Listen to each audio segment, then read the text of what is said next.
سيدنا محمد وعلى آله وصحبه أجمعين. waxaa ammaan iyo mahad gaar ah leh Allah subxaanahu wa tacaala oo maantay halkan isugu keenay gudoomiyaha golaha shacabka mudane aadan maxamed nuur aadan madoobe, gudoomiyaha aqalka sare cabdi xaashi, ra'iisul wasaaraha xamse cabdi barre, ra'iisul wasaare ku-xigeenkii mahdi guuleed iyo dhammaan marti sharafta kale ee ka soo qayb gashay madashan xilli wareejinta. assalaamu calaykum waraxmatullaahi wabarakaatuh. waxaan ku faraxsanahay in hayaankii doorashada ee muddo dheer soo socday maanta gabagabadiisii iyo dhammaystirkii hay-adihii dowladda aan goobjoog u nahay gabagabadoodii, maadaama mas-uuliyadda dalka iyo nidaamka dimuqraadiyaddu ay tahay qor isku dhiib. waxaan runtii ku faraxsanahay in aan soo dhoweeyo kuna wareejiyo xilka ra-iisul wasaare jamhuuriyadda federaalka soomaaliya mudane xamse cabdi barre.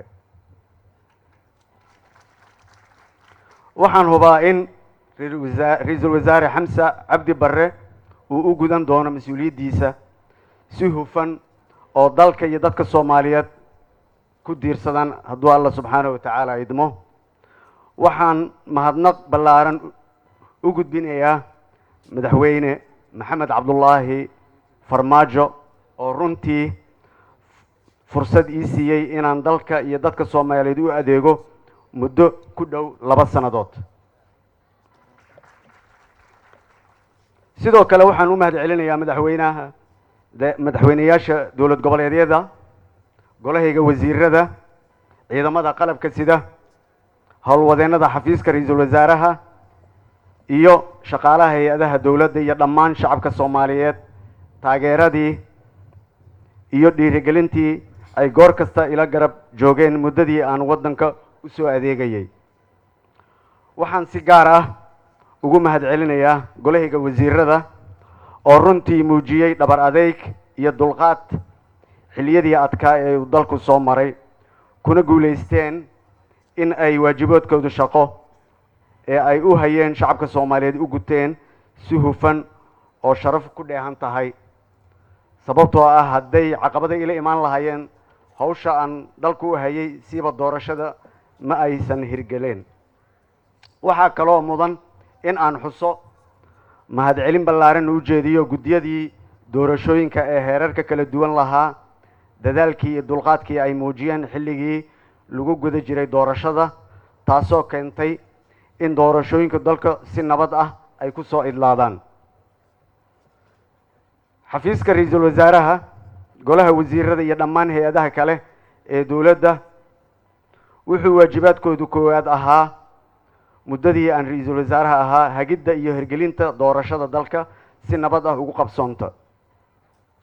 runtii inkastoo caqabado iyo khilaafaad siyaasadeed yimaadeen, haddana allah subxaanahu wa tacaala wuxuu nagu guulaysiiyey in aan ka gudubno marxaladihii adkaa, xaqiijinana doorasho dalka ka dhacdo iyo isbeddel si nabad ah ku yimaado, taasoo suuragelisay xilwareejinta aan maanta u fadhino.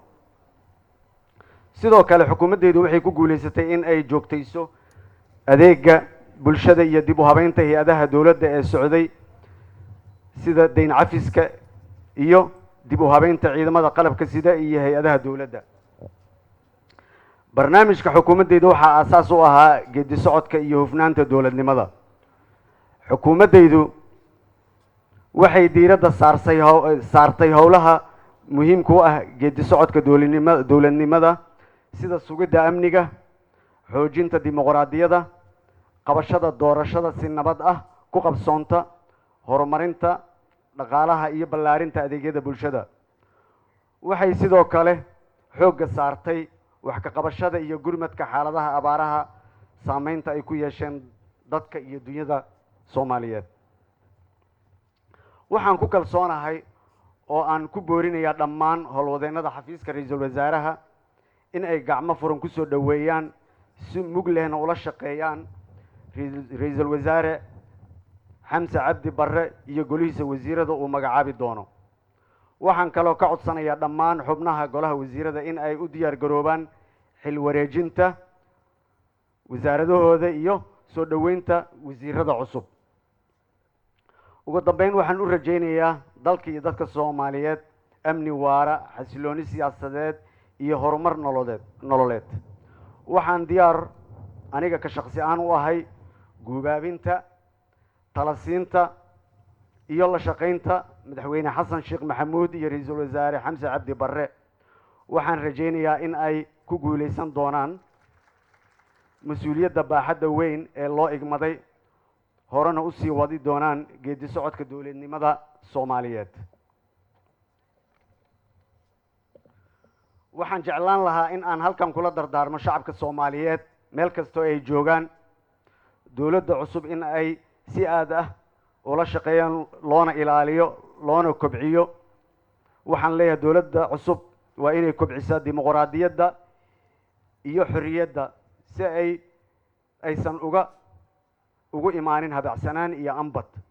waxaan ka codsanayaa madaxweyne xasan sheekh maxamuud iyo ra'iisul wasaare xasan cabdi barre in baaritaan lagu sameeyo, ay ogaadaan dibandaabyooyinkii ku yimid doorashooyinka dalka iyo badqabkii dimuqraadiyadda iyo xorriyadda muwaadiniinta, si aysan mar kale u dhicin ku takrifal awoodeed iyo damac shakhsiyadeed ee lid ku ah hanaanka geedi socodka dowladnimada iyo dastuurka dalka.